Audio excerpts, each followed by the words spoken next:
Josh Packard here, Executive Director of Springtide Research Institute, coming to you in the wee morning hours here in Colorado, because I wanted to talk to you just a little bit about what's sort of happening to you right now. As most of the country is under some sort of version of a stay-at-home order, and we've been disconnected from friends and family and coworkers, even those small little acquaintances that sort of make up your daily routine, and like the people who bag your groceries, or the guy that you wave to at the gym but you don't really know his name but feels like a part of your community. Like those are so sociologists have long known that those are like vital pieces of like glue relationships that hold your life together, and those have all just been disrupted. I mean, we can Zoom with the people who are close to us, but those daily interactions are all gone right now for so many of us. There's a really important thing that happens to us neurologically that when we experience some sort of social exclusion or isolation or loneliness. And I wanted to just take a minute, because sometimes it's just helpful if we can just name what's going on, right? And neuroscientists, and there's this odd group of academics called social neuroscientists who pay attention to not only what's going on in the brain, but what happens in your brain in social settings. They've been able to uncover that what happens to you, like the response that your brain gets when you feel isolated or excluded or left out of something, is the same kind of response that your brain gets to physical pain. In other words, when you feel like you're being left out, your brain processes that in the same way as if you dropped a hammer on your foot. Not exactly the same, but for purposes of this video, it's close enough.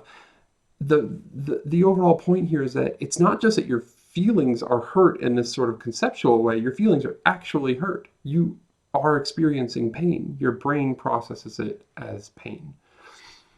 So as you're sitting at home trying to figure out how to navigate all of these, these new norms, if we've got any, but mostly this new reality of just sort of making it through on this day-to-day basis, if it feels painful or disruptive or upsetting to you in some way, it's because your brain is actually processing isolation and loneliness in that way, even if you're not intentionally being left out of anything. Well, now let's think for just a moment about what we uncovered in our study, Belonging, Reconnecting America's Loneliest Generation, which shows that young people are feeling isolated and lonely at epidemic levels. So Cigna first found this in their study that Gen Z, part of America's youngest generations, are more isolated and alone than they've ever been as a youngest generation. And for the first time ever, the youngest generation was more isolated than any of the others, including the elderly, where we normally find high levels of isolation.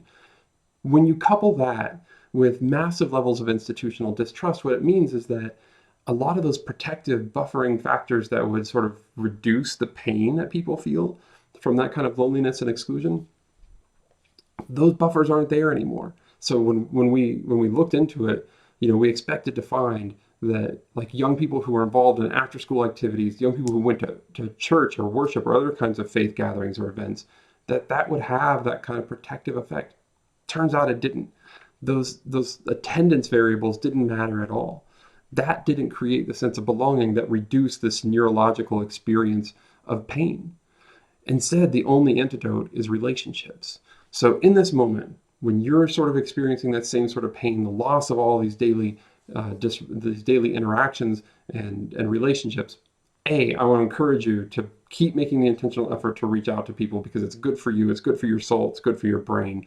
But also don't forget that thing that you're experiencing is exactly what young people have been experiencing increasingly in the previous years running up to this, and it's what they're going to be experiencing long after this is over. So make sure that you're also reaching out to those young people in your life just to check on them, just to find out how they're doing, just to see if there's some sort of relationship, conversation, some sort of point of connection that you can have with them. Because as crucial as it is for you right now, we know that pain is a part of their daily reality. We've got the data to prove it, and we've also got some helpful ways of making sure that, or some helpful ways that the data show that you can actually be the antidote here. And it's not through creating things for them to attend; it's through relationships. So reach out, be the one adult that matters, and you can create a lot of good in this world, even from home, even as we're sitting here all the time on Zoom and FaceTime and everything else. All right, hear from you later. Bye-bye.